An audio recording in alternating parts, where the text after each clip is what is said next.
Everyone has that one neighbor who keeps to themselves. But in my case, the problem wasn't that my neighbor was quiet. It was that he didn't change. Not a wrinkle. Not a single gray hair. Not even in 20 years. I moved into that neighborhood when I was 6. My mom baked cookies to introduce us to the people next door. The man who answered the door said his name was Mr. Hale. He looked about 40, sharp eyes, neat hair, polite but cold. He thanked us, took the cookies, and closed the door. Years passed. I grew up.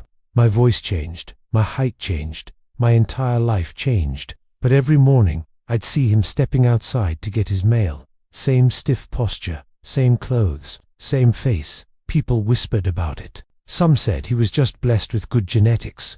Others said he had plastic surgery. But I knew what I saw. He was frozen in time. I didn't interact with him much. No one did. But one night, when I was around 16, I was taking out the trash and saw him standing in his yard, not doing anything, just staring up at the sky. I muttered a quiet good night. He didn't respond, just turned his head, very slowly, as if his neck was stiff or unused. His eyes met mine and I felt a coldness in my spine, like I'd been seen too deeply.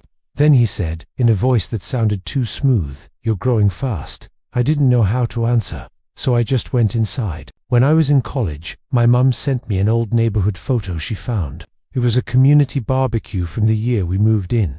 Right there in the corner was Mr. Hale, exactly the same. Same face, same hair, same posture. He didn't even look younger. He looked identical to how he looked today. Something about the picture bothered me. Not just his appearance, but the fact that he wasn't interacting with anyone, just standing behind everyone, staring at the camera. I called my mom and asked, was he always like that? She went quiet. He's private, she finally said. Just stay polite. But I could hear it in her voice. She was scared. One summer, I came home to visit. I noticed a package on Mr. Hale's doorstep. No shipping label, no name. Curiosity got the best of me.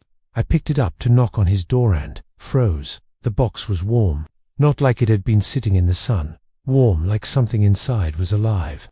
Before I could decide whether to put it down, the door swung open. Mr. Hale stood there, expressionless. "You shouldn't touch things that aren't yours," he said.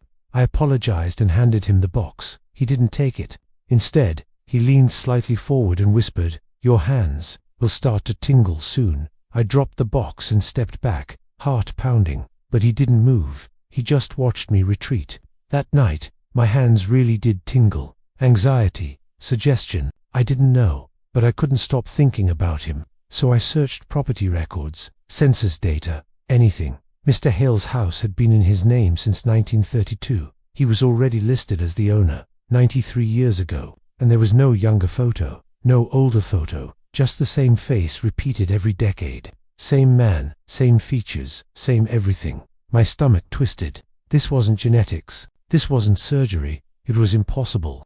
Around 3 in the morning, I heard voices outside my window whispered urgent. I peeked through the blinds. Mr. Hale stood in the middle of the street with 3 other people. People I'd never seen before. They formed a small circle. Their shadows stretched unnaturally long under the streetlight. I couldn't hear everything, but I caught one sentence. "The boy is reaching the right age." My blood turned cold. Then, as if they sensed me watching, all 4 heads turned toward my window at the same time. I stumbled back. A second later, there was a knock at my front door. Not loud, just a single, polite tap. I didn't answer. I couldn't. After a minute, the footsteps faded. The next morning, there was an envelope taped to my door. Inside was a single page, a photograph of me, as a child, at 6 years old, standing next to Mr. Hale. His hand was on my shoulder. Only now, I noticed something I missed all those years ago. His shadow wasn't connected to his feet. There was also a handwritten note. "Return home tonight. We have waited long enough." I didn't stay. I packed a bag and left that afternoon.